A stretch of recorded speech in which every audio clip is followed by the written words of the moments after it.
आज सांगा मला, जगद्गुरु तुकोबरायांचं सूत्र आहे, आम्ही सदैव सुडके जवडी येता चोर धाके. काय आमच्या घरात काहीच नाहीये, पण जगद्गुरु तुकोबाराय असं वागून गेले की पांडुरंगाला खाली मान घालावी लागत होती. पांडुरंग जगाचा मालक, पण मला सांगा ना, जगाच्या मालकाने माझ्या तुकोबांच्या समोर खाली मान घालावी, हे झालं भक्तीचं कर्ज, नामचिंतनाचं कर्ज. पण दादाओ, जगद्गुरु तुकोबारांनी सर्व्या अनुभवातनं व्यस्ता व्यस्ता भक्तीचा मार्ग शोधला. क्षणोक्षणी विचार करताना, भवसिंधूच्या पलीकडे जाताना तर जगाच्या मालकाला खाली मान घालावी लागली.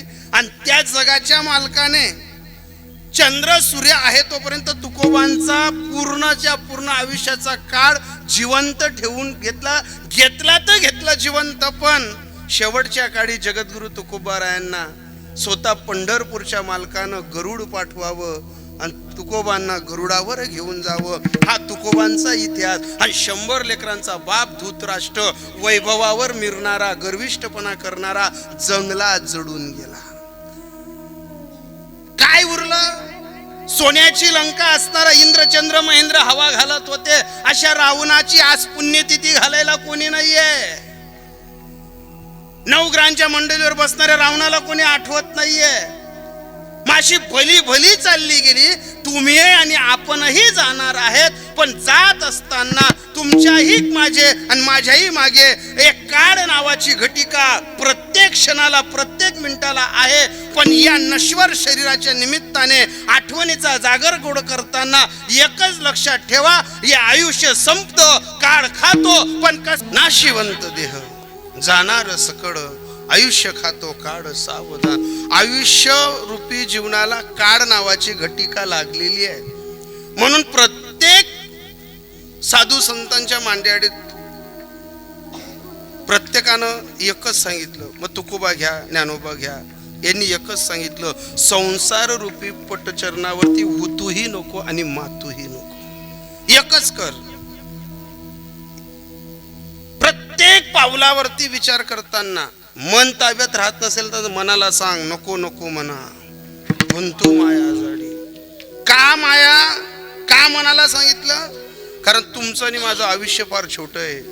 आयुष्याचं एकच सूत्र आहे, पक्षी अंगणी उतरत जे का गुंतोनी राहत तैसे असावे संसारी जोरी प्राचीनाची दोरी. काय आहे महाराज, आपल्याला पुन्हा पुन्हा हे गाव भेटणार आहे?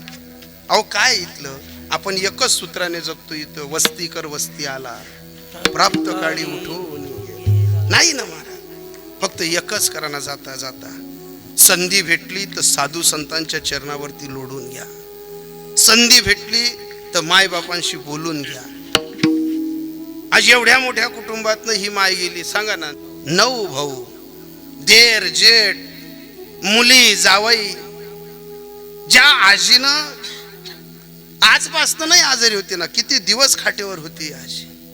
शरीराच्या अनेक व्याध्या जळल्यानंतर कुटुंबाने सर्व हट्टाच पूर्ण करत असताना पण एक सांगेल, माय कोणाचीही राहू द्या, बाप कोणाचाही राहू द्या, एकदा का मायबाप गेले का त्यांची सुद्धा आठवण एकदा नाही येत तर रोज रोज येते. रोज रोज नाही येत तर क्षणोक्षणाला येते. काही लोकांना येत नाही, हा त्यांचा बुद्धीचा वादतो.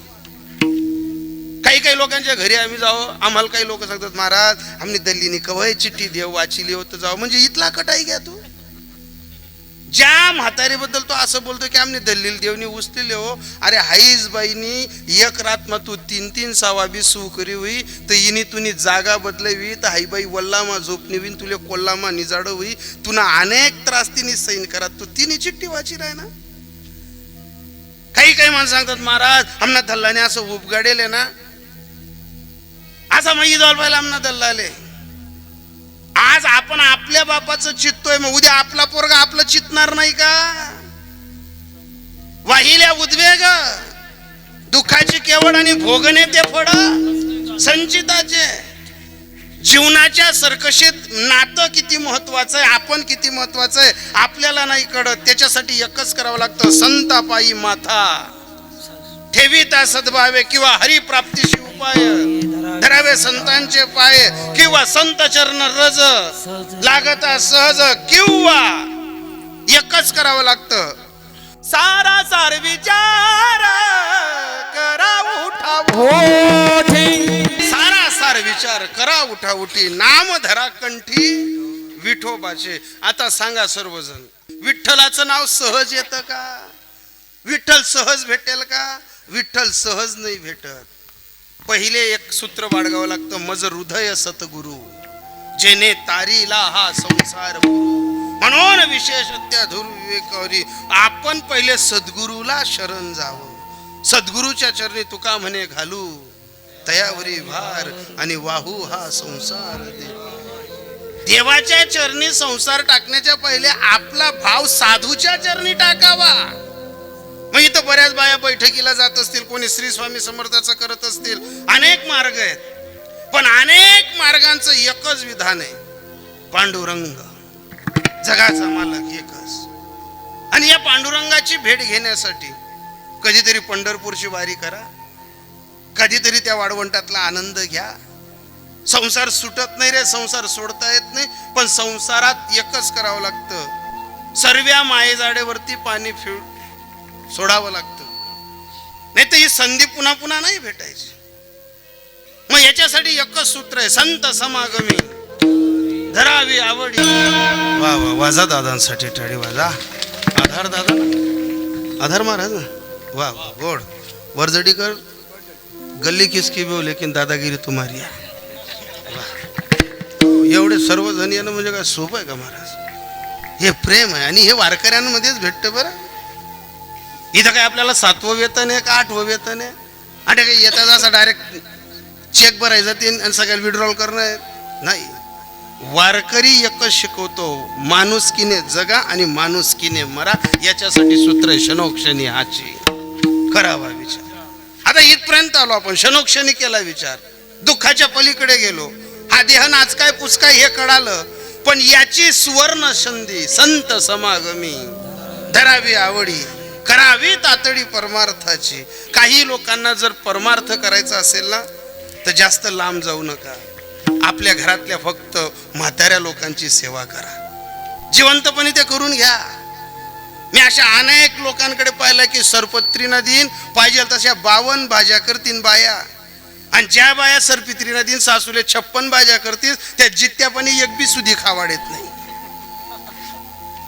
आजही असे जोडपे पाहतोय, अशा मायमावल्या पाहतोय, असे काही काका चुलते पाहतोय मी, की मायबापशी गरमान गरमा बोलावत नाही, महादेवले 3-3 सवा पाणी याय मा टाकतीन.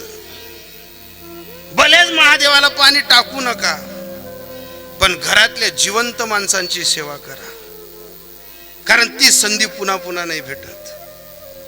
जातात हो माणसं, मरून जातात, निघून जातात, त्यांचा परतीचा प्रवास नसतो. आता या आजीच्या बाबतीत जर बोलायला गेलं, 9 भावांची एवढी एकुलती एक बहीण, लाडकी बहीण, एवढं वैभव कलियुगात कोणाला पाहायला भेटणार आहे दादा? 9 भाऊ. तुम्हाला सांगू का, 9 भाऊ आहेत आजीला, आणि मी असा भाग्यवान आहे, मला 9 बहिणी आहेत. मला 9 बहिणी आहेत. आता विनोदाची भाषा अशी असते की ज्यावेळेस 9च्या 9 बहिणी अशा जेव्हा माझ्या समोर बसतात ना, सर्व लहान्या मोठ्या बसतात, माझेही पोरं बसतात, माझ्या बहिणी एकवून एक सुंदर आहेत. त्या बहिणी मला सांगतात, देख आमना पुरेसा नाके कसा. तो संसारातला आनंदाचा क्षण असतो, कोणालाही भेटत नाही. त्या सर्व बहिणी मला सांगतात, देख आमना पुरेसा नाके कसा, आमना पोरं कसा रूपवान दिखत. आणि मी रूपवान बी नाही, गुणवान बी नाही. कीर्तनकार जगासाठी आहे मी, बहिणींसाठी कीर्तनकार. सारी लोक मला आहो काहो करतील, पण माझ्या लहानी बहिणीपासनं तर मोठ्या बहिणीपासनं, का रे चाल ना भाऊ, तुमच्या फॅमिली जेवण करणं नाही ना. ही कोणती भाषा? ही प्रेमाची भाषा आहे महाराज. अरे का रे, ही कोणती भाषा आहे? आता हे सर्व एवढे वयस्कर बाबा आहेत, आज त्यांची बहीण गेली आहे, पण त्या आजीनं 1.5-2 महिन्यापूर्वी म्हणा, 20-22 दिवसापूर्वी म्हणा, या 9 भावांच्या पकड मधला एक भाऊ डोळ्यासमोर कानावर अवतार आला की माझा भाऊ चालला गेला. तुम्हाला सांगू का महाराज, ही शेवटची पिढी आहे की यांना म्हातारपण भेटतंय. आता पुढे म्हातारपणाचा चान्स नाहीये, म्हातारे नाही होणार आपण. या लुगड्यावाल्या बाया, या टोपीवाले माणसं, ही धोतरवाले, ही शेवटची पिढी आहे. पण तुम्हाला सांगू का, जोपर्यंत धोतरवाले आणि टोपीवाले आणि या लुगड्यावाल्या बाया आहेत ना, तोपर्यंत घरातली माया आणि प्रेम जिवंत आहे. काय असतो यांच्याजवळ उतारवयात काहीच नसतं. पण ज्यांच्याकडे म्हातारे माणसं जिवंत असतील ना, त्या सर्व तरुण पोरांना, घरातल्या तरुणीबाण माणसांना, सुनांना सांगेल, काहीच करू नका, पण म्हातारा माणसे तो गप्पा मारतच ना, तेच ना चेहरासकडे देखा.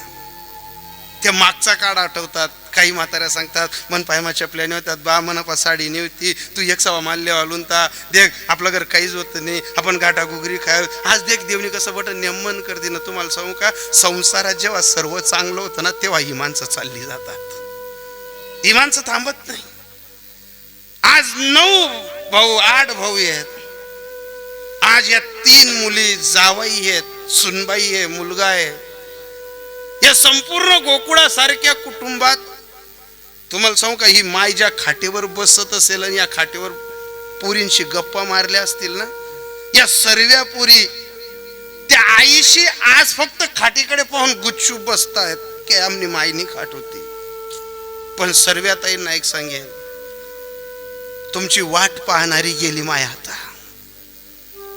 तुमच्यासाठी पुन्हा पुन्हा फोनवर तुम्हाला किद्रवणारी गेली माय आता. तुमच्या फोनवर अशी रिंग वाजणार नाही आता की माय आपल्याशी बोलली बा. माय गेली बा, माय कोणाची असू द्या, माय माझी राहू द्या का माय कोणाचीही राहू द्या. ज्या दिवशी चालली जाते ना माय, या आजीचं जसं वय होतं ना, तशीच आमची स्वतःची आजी होती. माझंही कुटुंब 70-75 लोकांचं आहे. पण मी रोज रात्री कीर्तन करताना, रात्री बेरात्री जर घरी यायचो ना, सर्व घर झोपायचं महाराज, पण खाटेवर आजी नाही झोपायची. माझ्या अंगणात गाडी उभी राहत नाही तोपर्यंत माझ्या आईला उठवणारी माझी आजी एकच सांगायची, दकोबीन तो उन्हा.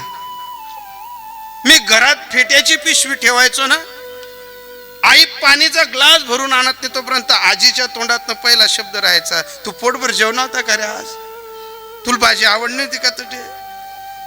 मी रोज कीर्तन करतोय, रोज धावपळ करतोय, पण रोज घरी गेल्यानंतर तो शब्द कानावर पडतो, का रे तू आज पोटभर जेवण होता का, कारण तुला आज भाजी तटली आवडणी होती का. हे जे मी आज तुमच्या डोळ्यातनं पाणी काढून जे सांगतोय ना, प्रत्येक जण आत्मसात करा. आपली आजी किती महत्वाची आहे, आपली आई किती महत्वाची आहे. असेल हो, वाद होतो, विवाद होतो, कधी कधी आई संतापाने काही बोलते, कधी कधी वडील काही बोलतात. पण माझ्या दादांनो, ज्या घरमा बाप हक्कातेन गाय देस ना, तर अंदाज काढाना यांना पोऱ्या आज्ञामा होई. नाही तर मायबापाला भीती आहे रे पोरांना शिवी द्यायची. मायबाप घाबरतात पोरांना नजरेला नजर द्यायचा. पण आज भर चौक मा जना बाप पोऱ्याले गाया देसून समजल्यावानं त्या बापनी इस्टेट पेक्षा संतती लाख मुलनी कमायले. ज्या वट्टाना कोपरा अरबटी संजी सासू उले हवं नावं कावं करसवी, इथलं तिथलं जाड मोठं बोलसवी. समजून घ्या ताई, तुमच्या सासूने तुम्हाला नामवंत खानदानी घराण्यातनं परणून आणलेलं आहे. खानदानी घरनं लेकरू बट पोटमा ठेवस, पण 4 लोकेस मा जगताना नाकनं पाणी नाही उतरू देस. मी हात जोडून सांगेल, आज ज्यांच्याकडे सासू जिवंत असेल, मी हात जोडून सांगेल ज्यांच्याकडे बाप जिवंत असेल ना, तुम्हाला देव नंतर भेटला चालेल, पण मायबापाला भेटण्याची संधी हुसकू नका. बसा रे कधीतरी.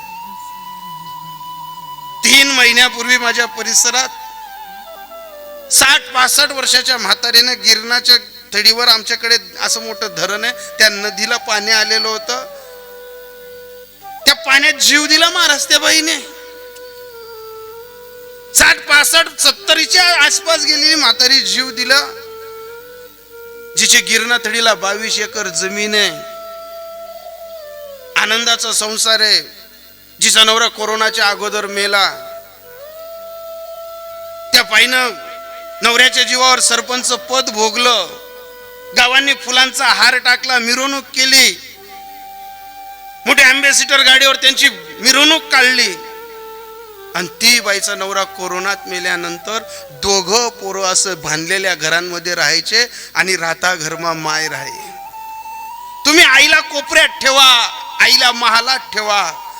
आई कुठं राहते याचा नाही विचार करत. आई फक्त इथलंच म्हणा नात्रे म्हणा पोरे म्हणा अंडरी म्हणा डोळ्यान दकत फक्त नांत्या राहोत. आई फक्त मायबापनी शेवटनी खुबी राहस म्हण मायबाप नी एकच आस की म्हणा पोरे फक्त सुकणार आहोत. ती बाई राहत्या घरात राहत होती समोर आणि काही नाही हो.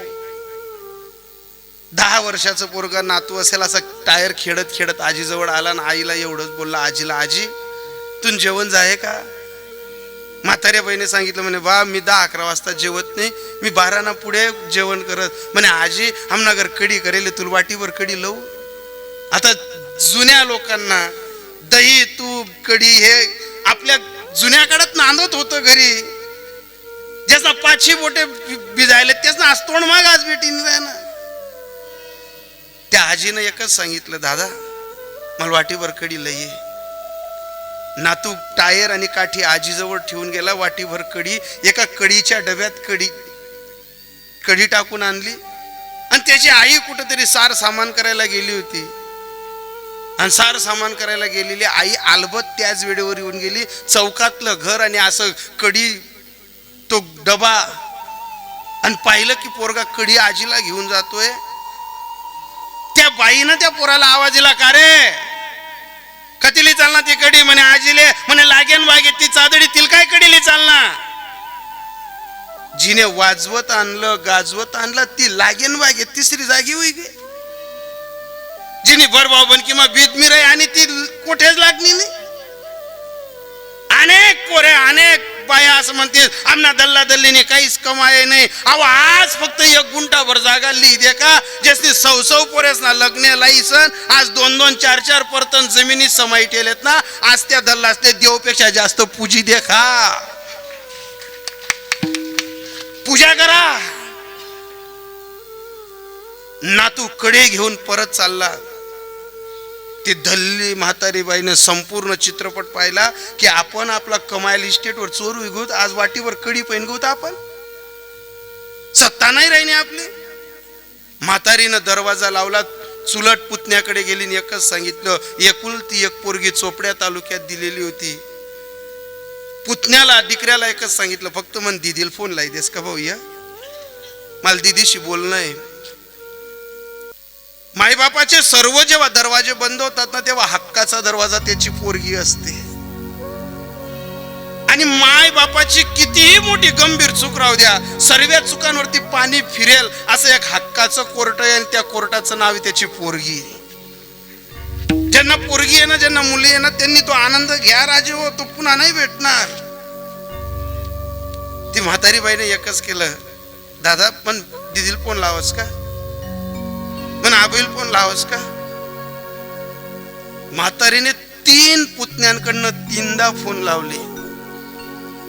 पण ती बाई तिकडे चोपड्या तालुक्यात स्त्री गेलेली होती. काय काम होतं महाराज, ते भांडे भेटतात ना, कोठ्या भेटतायत, तिथं नंबर लावलेला होता. नंबर रांगेत लागेल, इकडून माय फोन करते ती पोरगी फक्त तिकडून एवढंच बोलायची, माडी मला नंबर लागा माय, मी तुला थोडा टाइम फोन करस. या पुतण्याकडनं फोन लावला तेव्हाही तेच उत्तर, दुसऱ्या पुतण्याकडनं फोन लावला तेव्हाही तेच उत्तर, तिसऱ्या पुतण्याकडनं फोन लावला, माडी मी थोडा टाइम लगेच फोन करस. मुलीचा फोन आला नाही. अपेक्षेनं बाई पुढे चालत चालत कोणाच्या तरी रिक्षात बसली, नदी थडीवर आली. महाराज नदीमध्ये त्या बाईनं अंग टाकून दिलं.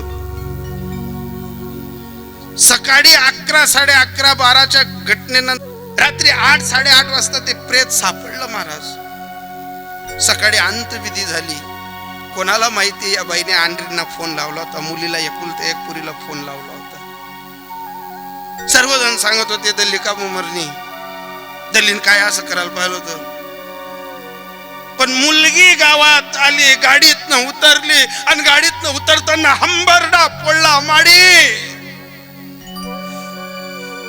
माडी आज तू आमले सोडीसन चालली गई माडी, तू काल 3 सवा फोन लई रे, तू आज 1 सवा तर लाव, तू 1 सवा तर आमना शिबोल. एक सावा तुमकडे उठी दे. इथं बसणाऱ्या सर्व दादांना सांगू का, मेल्यानंतर उशी मांडी देऊन फायदा नाही, जिवंतपणे आधार देऊन फायदा आहे. आणि तो आधार घ्या, आधार शोधून एकमेकाला जीव लावा. माणसं मेली का त्यांचा परतीचा प्रवास नसतो. आणि जिवंत माणसांची जिवंतच नात्यागोत्यामध्ये सेवा करून घ्या. माय असेल सेवा करा, बाप असेल सेवा करा, बहिणी असतील एकोपा ठेवा. हे सर्व ज्याला जमलं ना त्याला इथला व्यवहार शुद्ध करता आला. आणि ज्याला इथला व्यवहार शुद्धच नाही करता आला त्याला एकच आहे, एक तर पैशाची गुरमाई असेल, एक तर इस्टेटीची गुरमाई असेल, नाही तर कोणत्या तरी वैभवाची गुरमाई असेल. या सर्व गुरमाईतनं डोळ्यातनं हा धूर काढा. कारण इथला व्यवहार आपण नाही तर जगाचा मालक पाहतो. आणि तो कसा करावा हे तुकोबाराय सांगतो. लोकीचा व्यवहार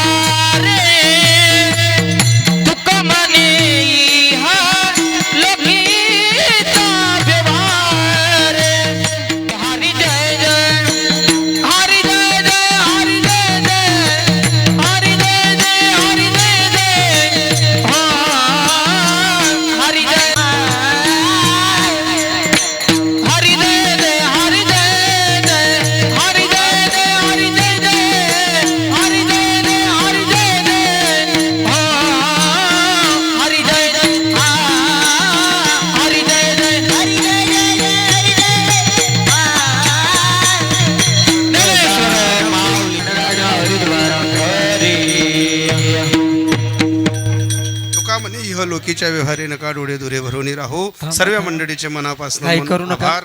हरी विठ्ठल जय विठ्ठल जय हरी विठ्ठल. बोलले कुडे वेडे बाकुडे वतरे महाराज महाराज तुम्ही नाही उच्चारिला भिकार